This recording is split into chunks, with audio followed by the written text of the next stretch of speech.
students, welcome back in the third part of The Snake and the Mirror. Let's begin. It would not be corrected to say merely that I sat there holding my breath.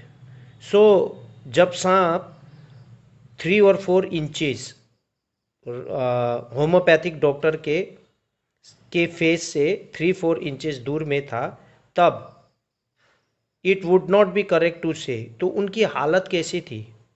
How was the situation that the homeopathic doctor was had during that time? तो उनका situation ऐसा था कि ये बोलना सही नहीं होगा कि I sat there holding my breath, तो सांस रोक के वो बैठे हुए थे। I was turn to stone, इसका मतलब क्या था कि वो इस तरह से सांस रोक कर बैठे हुए थे, इस प्रकार से जैसे कि वो एक मानो पत्थर हो, तो उसमें कोई पत्थर में कोई हलचल नहीं होता है, तो उसी प्रकार से वो पत्थर के समान हो गए थे। But my mind was very active, लेकिन उनका दिमाग चल रहा था। The door open into darkness, the room was surrounded by darkness. The door open into the darkness, और दरवाज़ा अंधेरे में वो खुला हुआ था। तो the room was surrounded by darkness, और रूम में जो थोड़ा सा चारों ओर अंधेरा था। केवल in the light of the lamp I sat there like a stone image in the flash. तो वो अंधेरा किसका छाया हुआ था? वो होम्योपैथिक डॉक्टर का, क्योंकि he was became an statue, एक मूर्ति के समान हो गए थे, और जिसके कारण से जो लैम्प की रोशनी थी, उस रोशनी के कारण जो the shadow was formed that casted by that doctors, homeopathic doctors, तो वो शैडो जो उनसे बन रही थी वो एक स्टोन के माफी, यानी कि स्टोन के समान, जो पत्थर के समान जिसमें कि हिलडुल ना हो, उस प्रकार का बना हुआ था, और जिसके कारण से वो रूम अंधेरा उनके शैडो के कारण हुआ था। I felt then the great presence of the creator of this world and this universe, God was there. तो जब उनकी सिचुएशन इस प्रकार की थी, तब उन्होंने महसूस किया कि मुसीबत के समय हम लोग ईश्वर को महसूस करते हैं, गॉड को महसूस करते हैं, जो उस ईश्वर को महसूस करते हैं जिन्होंने ये सारे यूनिवर्स, सारे संसार को जिन्होंने बनाया। तो वो भी writer also he was thinking in that situation, that homeopathic doctor, sorry, God was there. Suppose I said something and he did not like it, तो वो उस समय वो अपने अंतर आत्मा से, from the core of the heart, he was doing a prayer to God the creator who create this world. उनको बोल रहे थे, तो उन्हें ये भी महसूस हो रहा था कि कहीं मैं ऐसा शब्द न बोल दूँ जिससे कि वो नाराज हो जाए। I tried in my imagination to write in bright letter outside my little heart the words oh God. तब वो उस स्थिति में वो कल्पना कर रहे थे कि इस प्रकार से कल्पना कर रहे थे जैसे मानो वो अपने दिल से लेटर लिख रहे हो। किसको? To whom? To God. O God करके लेटर लिख रहा हो। तो there was some pain in my left arm, तो situation it was very critical at that moment. तो उस समय बहुत सिचुएशन ऐसा था, क्रिटिकल था कि उनका हाथ क्या हो रहा था, बहुत दर्द हो रहा था, क्योंकि it was as if a thick leaden rod, क्योंकि उनका हाथ किसने लपेटा हुआ था? रैप्ड किया हुआ था सांप ने। तो जिसके कारण से ऐसे उनके हाथ दर्द हो रहा था जैसे मानो कोई thick ladder road, that means कोई मोटा रोड नहीं, road made of molten fire, यानी फिर से वो दूसरी बात बोल रहे हैं कि जैसे मानो कि एक गरम रड वह slowly but powerfully crushing my arm. तो जो गरम रड है जिसे मोड़कर धीरे धीरे जैसे मानो वो लपेटने के कारण से मेरे हाथ यानी कि उनके क्रश हो रहे थे, दब रहे थे। तो इस प्रकार का उन्हें फील हो रहा था at that moment. The arm was beginning to be drained of all strength, what could I do. तो उनका सिचुएशन ऐसा था जिसके कारण से उनके हाथ वो हिला डुला भी नहीं पा रहे थे, और जिसके कारण से उनका स्ट्रेंथ ड्रेन्ड यानी कि उनकी ताकत, हाथों की ताकत जैसे ख़त्म हो रही थी। तो व्हाट कुड आई डू, तो क्या कर सकता था। तो इसीलिए उनके पास ही had no choice, that's why he was just without any movement of the body, he was seated stand he was seated movementless. At my slightest movement the snake would strike me. Death lurked 4 inches away. It means that तो वो सोच रहे हैं that homeopathic doctor at my slightest movement, यदि मैं तो हल्का सा भी या थोड़ा सा भी मैं मूवमेंट करता हूँ तो सांप मुझे क्या कर देगा, डस लेगा। डेथ लर्क 4 इंचेस अवे, मेरे से मौत, लर्क का मतलब होता है छिपा होना, यानी डेट मीन्स हाइड। तो मौत मेरे से 4 इंच में छिपा हुआ है। तो मैं मूवमेंट करता हूँ तो थोड़ा सा भी slightest if I move slightly then the snake will bite me. तो वो ये सोचता है, तो थोड़ा भी मूवमेंट करने से मुझे काट लेगा। Suppose it struck, what was the medicine I had to take. तो थोड़ी देर के लिए वो मान भी लेता है कि यदि उसको सांप काट लेता है तो अपने आप से वो सोच रहा है, कल्पना कर रहा है कि यदि मुझे काट लेता है what was the medicine I had to take, तो कौन सा मेडिसिन मुझे लेना पड़ेगा। तो आई हैड टू टेक करके वो कहता है there were no medicine in the room because he had no medicine at that time in his room. I was but a poor foolish and stupid doctor. तो वो अपने आप को स्टूपिड कहता है और फुलिश कहता है because I forgot my danger and smile feebly at my self. तो वो ही वॉज अनअवेयर, कारण बोलने से because several times he got the sign that there was something but he was too busy to admiring himself about the beautiness, about the praising to himself, अपने आप के अपने imaginary उसमें वो busy रहता है, तो जिसके कारण से वो इग्नोर करता है, कई बार उसको मिलता है। तो वो चीज़ को सोचकर वो अपने आप को फुलिश और स्टूपिड कह रहा है। आई फॉरगॉट माई डेंजर, तो उसने खतरे को एकदम भूल गया क्योंकि उन्हें खतरा कई बार उनको साइन मिला था।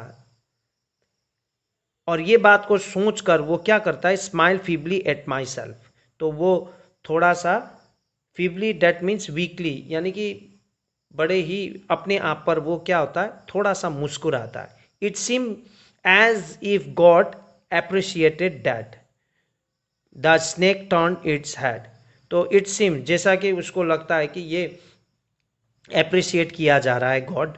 The snake turn its head, तो उसी समय क्या होता है कि सांप अपने सिर को घुमाता है। It looked into the mirror and saw its reflection. तो जैसे वो एज सुन एज ही the snake turn its head, तो वो it saw its reflections of its own images, वो अपने रिफ्लेक्शन को देखता है that appears on the mirror, सांप देखता अपने इमेजेस को। I do not claim that it was the first snake that had ever looked into a mirror. तो ये सारे चीज़ होम्योपैथिक डॉक्टर देखता है और उस समय वो सोचता है कि आई do not claim that it was the first snake. हाँ, मैं ये क्लेम नहीं कर सकता कि ये पहला एक ऐसा सांप होगा जो कि अपने दर्पण को देख रहा हो मिरर पर। But it was certain that the snake was looking into the mirror, लेकिन ये निश्चित है कि सही में ये सांप अपने दर्पण को ही मिरर में देख रहा है।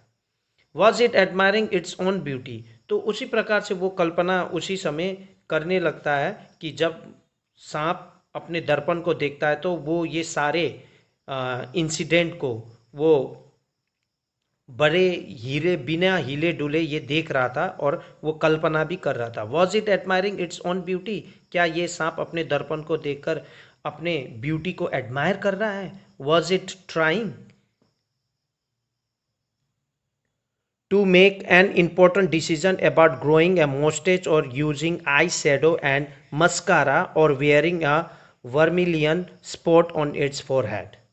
तो वो कह रहा है जैसे to make an important decision, वो अपने दर्पण को देखकर क्या ये सांप कोई इम्पोर्टेंट डिसीजन ले रहा है, जैसे कि as I took the decision कि मैं अब रोज़ शेविंग करूँगा, मैं हमेशा मुस्कुराहट बना रखूँगा। तो इस प्रकार का कहीं ये सांप भी कोई डिसीजन ले रहा है और मैं एक पतली सी मूछें रखूँगा करके वो सोचता है। क्या ये सांप भी अपने दर्पण को देखकर वही सोच रहा है? यूजिंग आई शेडो, अब ये सांप अगर गर्ल है तो कहीं वो एकदम हिलेरियस थॉट उस समय ऐसे सिचुएशन में भी दैट होम्योपैथिक डॉक्टर सोचता है। यूजिंग आई शेडो यानी कि आँख में क्या आई शेडो लगाऊं या मस्कारा, आई लैसेस में मस्कारा लगाऊं या वर्मिलियन स्पॉट दैट मीन्स बिंदी, जो लाल कलर की बिंदी, क्या वो अगर गर्ल वाला फीमेल स्नेक है तो ये सोच रहा है करके वो इस प्रकार से वो जिस प्रकार से मैं अपने को निहार रहा था उसी प्रकार से कहीं ये सांप भी यही सोचकर वो क्या अपने आप को निहार रहा है करके इस प्रकार का hilarious thought that came up into the mind of that homeopathic doctor. I did not know anything for certain what sex was this snake, was it male और फीमेल। तब वो दैट डॉक्टर होम्योपैथिक डॉक्टर सोचते हैं मुझे ये तो निश्चित नहीं हूँ कि what sex was the this snake, ये सांप मेल है, वेदर कौन से जेंडर का है, वेदर इट वॉज मेल और फीमेल। तो उस समय वो सोचते हैं कि ये मेल है कि फीमेल है। I will never know for the snake unwound itself from my arm and slowly slither into my lap. तो उसी समय क्या होता है कि मैं कभी जान नहीं पाऊंगा कि ये मेल है कि फीमेल है ये स्नेक। तो उसी समय वो सांप अनवाउंड करता है, अनवाउंड जो कि उनको लपेटा होता है तो धीरे धीरे वो कोयल अप किया होता है तो टाइटली पकड़े होते हैं तो उनको धीरे धीरे वो सांप छोड़ने लगते हैं, छोड़ना शुरू करता है। And slowly slither into my lap, और धीरे धीरे वो उनके गोद में वो सांप लुढ़क रेंगते हुए मूवमेंट करते हुए उनके गोद में आ जाता है। From there it crept onto the table, और वहाँ से गोद से होकर वो रेंगते हुए टेबल की ओर जाता है, और जहाँ से वो दूर से ही जो अपने इमेजेस को आईना में देख रहा था। And move towards the mirror, और फिर मिरर की ओर नज़दीक में जाता है। Perhaps it wanted to enjoy its reflection at closer quarters, and here quarters means to get a close look, यानी कि नज़दीक और भी ज़्यादा नज़दीक से अपने आप को देखना। तो उसे राइटर को लग रहा दैट होम्योपैथिक डॉक्टर को ये लग रहा था कि उसे दूर से अपने रिफ्लेक्शन को, अपने इमेजेस को जो भी दिख रहा था उसे ढंग से नहीं दिख रहा था। शायद इसी के कारण से वो अपने क्लोजर इमेजेस को देखने के लिए वो नज़दीक गया हो। तो इस प्रकार का this type was thinking by homeopathic doctor.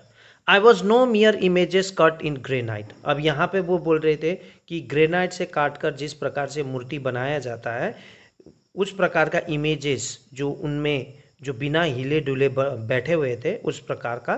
तो अब वो अपने आप को मूर्ति समान नहीं मान रहे। I was suddenly a man of flash and blood, और उन्हें अब वो अपने आप को इंट्रोड्यूस कर रहे हैं कि अब मैं एक इंसान जिसमें कि फ्लैश और ब्लड दोनों हैं। तो स्टिल होल्डिंग माई ब्रेथ, फिर भी उस समय जब अनकोयल किए थे सांप ने, तो वो फिर भी अपने आप को वो सांसों को रोक कर रखा हुआ था। I got up from the chair, कहीं वो सांप को पता न चल जाए या डस न ले करके। I got up from the chair, और वो बड़े I quietly went out through the door into the veranda. तो वो धीरे से वो क्या किया, चेयर से उठा और चुपचाप वो वरांडा की ओर, जो दरवाजा से वरांडा की ओर वो बाहर निकल आया। रूम के दरवाजा से वरांडा की ओर बाहर निकल आया वरांडा में। From there I left into the yard and ran for all I was worth. तो वो वहाँ से जैसे ही वरांडा में आया तो वो वहाँ से बहुत ही तेज़ी से आंगन में, बाहर की आंगन में वो तेज़ी से भागने लगा, अपनी जान बचाने के लिए वो भागने लगा। तो few each of us heaved a sigh of relief somebody asked doctor is your wife was very fat. तो जब ये बातों को सुना लिसनर लोगों ने, तो उनमें से लिसनर ने जैसे फ्यू करके आवाज़, यानी कि इट मीन्स डैट कि थैंक गॉड बच गया करके, इस प्रकार से एक लिसनर बोलने लगा जो उनकी कहानियों को, थैंक गॉड आप बच गए। Each of us have signed a relief. तो ये कहकर somebody asked doctor is your wife very fat, क्या आपका पत्नी क्या मोटी है? क्योंकि डॉक्टर ने कहानी में बोला था, होम्योपैथिक डॉक्टर ने, कि मैं एक मोटी लड़की से शादी करूंगा करके। That's why among one of the listener asked the questions to homeopathic doctor. No, the doctor said, God willed, otherwise my life companion is a thin, reedy person with the gift of a sprinter. तो homeopathic doctor said that नहीं, the doctor said नहीं, उन्होंने कहा कि God willed otherwise, यानी कि ईश्वर का दूसरा ही मंजूर था, ईश्वर को दूसरा ही मंजूर था और मेरी पत्नी मोटी नहीं है। तो my life companion is a thin Reedy person with a gift of a sprinter. वो थिन पतली और रीडी है। रीडी मीन्स स्लिम ट्रिम, यानी कि स्लिम ट्रिम और पतली है वो करके, और वो बहुत तेज भाग भी सकती है, क्योंकि उन्होंने कहा था कि वो मोटी, मेरी पत्नी मोटी होगी जो कि मेरे पीछे ना भाग सके, लेकिन ऐसी बात नहीं थी। तो उन्होंने ये कहा कि उसकी पत्नी थिन और रीडी, दैट मीन्स स्लिम और ट्रिम, और वो तेज भाग सकती है। Someone else asked, doctor when you ran did the snake follow you? And others listener asked another questions. तो वो पूछते हैं कि जब आप भाग रहे थे क्या आपके पीछे सांप भी भागा करके, आपके पीछे पीछे क्या सांप भी भागा करके डॉक्टर को पूछे। The doctor replied, I ran till I reached a friend's house. तो उन्होंने ये रिप्लाई किया लिसनर को, वन ऑफ द लिसनर। तो आई रैन, मैं तब तक दौड़ता रहा जब तक मैं अपने दोस्त के घर नहीं पहुंचा। Immediately I smelled oil all over myself and took a bath. और as soon as he reached, जैसे ही वो वहाँ पहुँचा उसने अपने सारे शरीर में तेल लगाया। क्योंकि सांप उसके शरीर में बैठा हुआ था, तो जिसके कारण से वो उन्होंने तेल लगाया, और उसके बाद टूक अ बाथ, और वो नहाने तेल लगाने के बाद नहाए। तो I change into fresh clothes, और उसके बाद आफ्टर टेकिंग बाथ, तो वो फ्रेश क्लोथ यानी कि साफ सुथरे कपड़े पहने। The next morning at about 8:30 I took my friends and one of two others to my room to move my things from there. फिर उसके बाद about 8:30, that means 8:30 बजे नेक्स्ट मॉर्निंग, यानी कि उसके अगले सुबह वो अपने दोस्त और कुछ लोगों को लेकर अपने रूम की ओर गया, जहाँ पर वो अपने सारे सामान को वहाँ से निकालना चाहता था, हटाना चाहता था वहाँ से। But we found we had a little to carry. जैसे वहाँ पहुँचा उसने क्या पाया, क्यों थोड़े से ही उसने सामान पाया। क्यों? Because some thief had remove most of my things, यानी कि उसके बहुत सारे सामान चोर ने चोरी करके चला गया था। कारण बोलने से जब वो भागा था उसने सारे दरवाज़ा को खोलकर भागा था, इसीलिए that's why the thief entered at that night and he robbed everything, most of the things he robbed. The room had been cleaned out but not really, और पूरी तरह से वो रूम क्या हो गया था, had been cleaned, यानी कि पूरा ज़्यादातर सामान वो चोरी कर कर ले चुका था, but not really. The thief had left behind one thing as a final insult. तो ज़्यादातर जब सामान चोर ने चोरी करके जब लेकर गया, लेकिन उनमें से एक चीज़ उसने छोड़ दिया, और वो चीज़ दैट होम्योपैथिक डॉक्टर का एक इंसल्ट के रूप में उन्हें वो लगा। What was that? I asked. That means narrator who translated this story into English language. तो वो पूछते हैं, the doctor said my waste the dirty one, यानी कि वो वेस्ट जो कि गंदा था। तो हम लोग को मालूम है कि उन्होंने यही कहा था कि उनके एक क्या थे, few things, vest, black coat, dhoti था। तो these are the things that he had, तो उनका पास ये था। तो वो चीज़ को लेकर वो बोलते हैं कि माई वेस्ट द डर्टी वन, जो कि मैला था। तो वो चीज़ उसके इंसल्ट के रूप में उन्हें चोर ने छोड़ के चला गया। The fellow had such a sense of cleanliness, और वो जो चोर था उसमें इतना सेंस था कि वो गंदा चीज़ है, मैला चीज़ है, और वो शायद इतना सफाई वाला चोर होगा जो कि साफ़ सुथरा पे बहुत ज़्यादा ध्यान देने वाला, इसीलिए उसने ये छोड़ के चला गया। तो इसीलिए दैट होम्योपैथिक डॉक्टर को इन बातों से उसे इंसल्ट महसूस होता है।